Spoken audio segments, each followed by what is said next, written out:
The interesting thing I realized writing the X-Men is I always had a sense of where I was going. With Dark Phoenix, Jean had the greatest power imaginable, and how's she going to deal with that? And that was the thing I learned, I guess, from Stan. You know, actions have consequences. They do. That was always in the back of our mind. We wanted to demonstrate what she could do, and she ended up saving the universe. We wanted her to be the heart and soul of the team. And we also wanted to put Scott in his place. His work is so character-oriented, and mine is so character-oriented. I think that's one of the reasons that we're very simpatico. The key was creating characters who were as relevant and real to the audience as I could make them, put them in situations that everybody could identify with and recognize. When I started with Marvel, I was in school.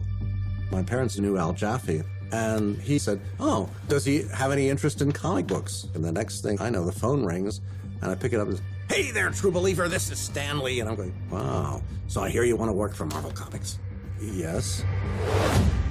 Stan had a mantra. There are 3 rules. Get your book in on time, make sure it's good, don't be a pain in my ass. Any 2 out of 3, you got to keep your job.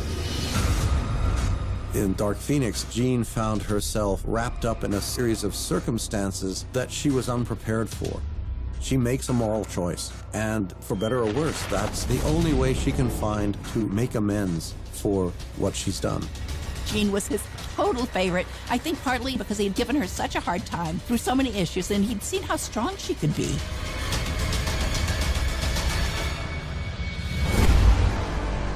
For me as a writer, I want them to fall in love with these characters. I want them to see them as real echoes or parallels with their own lives.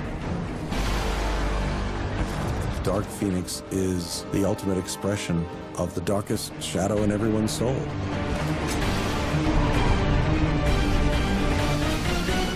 And there you go.